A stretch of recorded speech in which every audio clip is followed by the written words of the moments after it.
8 पे कमीशन, 8 वेतन आयोग के गठन पर पीएम मोदी को लिखा पत्र, नहीं तो होगा राष्ट्रव्यापी आंदोलन। Confederation of central government employees and workers के महासचिव एसबी यादव ने अपने पत्र में लिखा है, यह 8वें वेतन आयोग के गठन का सही समय है। केंद्र सरकार के कर्मचारी सरकार की रीढ़ की तरह काम करते हैं। ये कर्मचारी सरकार की नीतियों को आम जन तक पहुंचाने का काम पूरी तन्मयता से करते हैं। केंद्र सरकार में पिछली बार 2016 में वेतन आयोग की सिफारिशें लागू की गई थी। केंद्र सरकार में अब 8 वेतन आयोग के गठन पर रार मची है। पिछले दिनों केंद्रीय वित्त सचिव टीवी सोमनाथन ने कहा था, सरकार द्वारा 8वां वेतन आयोग गठित करने की कोई योजना नहीं है। इसके बाद केंद्रीय कर्मचारी संगठन सक्रिय हो गए।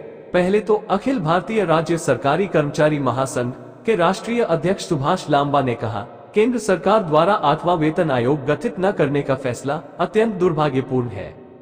सरकार के फैसले के खिलाफ आंदोलन होगा। दूसरी तरफ 8 दिसंबर को confederation of central government employees and workers के महासचिव एसबी यादव ने प्रधानमंत्री मोदी को पत्र लिख दिया है।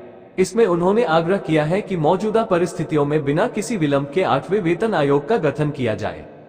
आयोग के गठन का सही समय है। Confederation of central government employees and workers के महासचिव एसबी यादव ने अपने पत्र में लिखा है, यह 8वें वेतन आयोग के गठन का सही समय है। केंद्र सरकार के कर्मचारी सरकार की रीढ़ की तरह काम करते हैं। ये कर्मचारी सरकार की नीतियों को आम जन तक पहुंचाने का काम पूरी तन्मयता से करते हैं। केंद्र सरकार में पिछली बार 2016 में वेतन आयोग की सिफारिशें लागू की गई थी।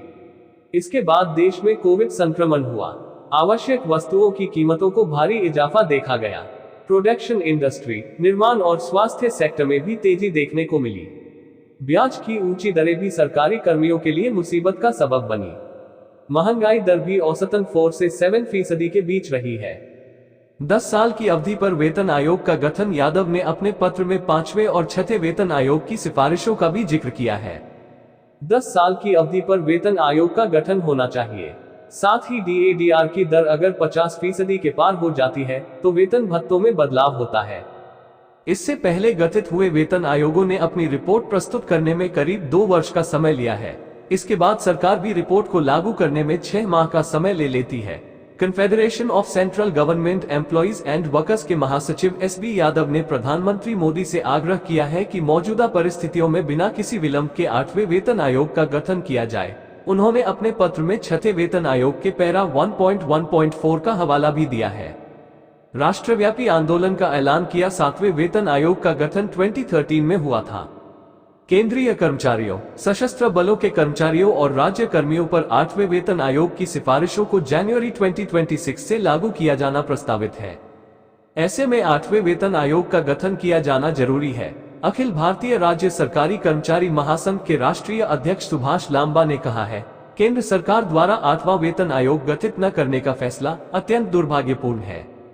सरकार के फैसले के खिलाफ आंदोलन होगा। केंद्र एवं राज्यों के लाखों सरकारी कर्मचारी सड़कों पर उतरेंगे। महासंघ की 28 दिसंबर को कोलकाता में होने वाली नेशनल काउंसिल की बैठक में केंद्र सरकार के इस फैसले के खिलाफ अन्य कर्मचारी संगठनों को साथ लेकर राष्ट्रव्यापी आंदोलन का ऐलान किया जाएगा। 2013 में गठित हुआ 7 वेतन आयोग बतौर सुभाष लांबा, केंद्रीय वित्त सचिव टीवी सोमनाथन का ये बयान इशारा करता है कि 48.67 लाख केंद्रीय कर्मचारियों और 67.95 लाख पेंशनभोगियों के लिए सरकार के एजेंडे में 8वां वेतन आयोग गठित करने की कोई योजना नहीं है। इस बयान से केंद्रीय एवं राज्य कर्मियों एवं पेंशनर्स को तगड़ा झटका लगा है। उनमें आक्रोश व्याप्त है। वेतन आयोग से देश के कर्मचारियों एवं पेंशनर्स को उनके वेतन, पेंशन और भत्तों में कुछ बढ़ोतरी होने की उम्मीद बनी रहती है। केंद्रीय कर्मचारियों, सशस्त्र बलों और राज्य सरकार के कर्मियों पर 8वें वेतन आयोग की सिफारिशों को जनवरी 2026 से लागू किया जाना प्रस्तावित है। पिछला वेतन आयोग 2013 में गठित हुआ था, जबकि इसकी सिफारिशें 2016 में लागू हुई थी।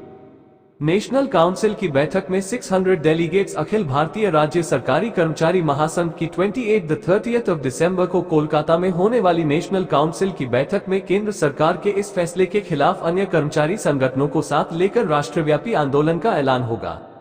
नेशनल काउंसिल की बैठक में सभी राज्यों से करीब 600 डेलीगेट्स भाग लेंगे। महासचिव ए श्री कुमार ने बताया, कर्मचारियों ने आंदोलन के दम पर हर 10 साल बाद वेतनमान व पेंशन में संशोधन के लिए वेतन आयोग के गठन का प्रावधान कराया था। अब तक 7 केंद्रीय वेतन आयोगों का गठन हुआ है। केंद्र सरकार ने इनकी सिफारिशों को केंद्रीय कर्मचारियों एवं पेंशन भोगियों पर लागू किया है। जब केंद्र सरकार वेतन आयोग की सिफारिशों को लागू करती है, तो उसके बाद राज्य सरकारें भी अपने कर्मचारियों एवं पेंशन भोगियों पर उक्त सिफारिशों को लागू करती हैं। एनपीएस में कोई संशोधन मंजूर नहीं। केंद्र सरकार द्वारा 8वां वेतन आयोग गठित करने से इनकार करने के बाद राज्य कर्मियों का रास्ता अपने आप बंद हो गया है। सरकार के आंकड़ों के मुताबिक लगभग 48.67 केंद्रीय कर्मचारी और 67.95 लाख पेंशन भोगी हैं। इससे ज्यादा राज्य सरकारों और पीएसयू के कर्मचारी एवं पेंशनर्स हैं। राष्ट्रीय अध्यक्ष सुभाष लांबा ने बताया, वित्त सचिव के बयान के अनुसार केंद्र सरकार एनपीएस में कुछ संशोधन करने जा रही है। सरकार ने पेंशन प्रणाली की समीक्षा के लिए वित्त सचिव के नेतृत्व में समिति का गठन किया था। वित्त सचिव टीवी सोमनाथन का कहना है, हमने सभी पक्षों के साथ विचार विमर्श पूरा कर लिया है। हमारी रिपोर्ट जल्द ही दाखिल हो जाएगी। लांबा ने 2 टूक शब्दों में कहा, कर्मचारियों को एनपीएस में कोई भी संशोधन मंजूर नहीं है।